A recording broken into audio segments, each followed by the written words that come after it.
சிவகாமி நினப்பினிலே பாடம் சொல்ல மறந்து விட்டேன்.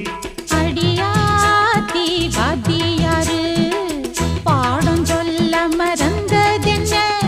முக்கனியே சக்கரையே ஒத்தையிலே நிற்கிறியே. வந்து ஒட்டிக்கோ ஒட்டிக்கோ ஒட்டிக்கோ என்ன கட்டிக்கோ கட்டிக்கோ கட்டிக்கோ. சிவகாமி நினப்பினிலே பாடம் சொல்ல மறந்து விட்டேன். அடியாத்தி வாத்தியாரு பாடம் சொல்ல மறந்த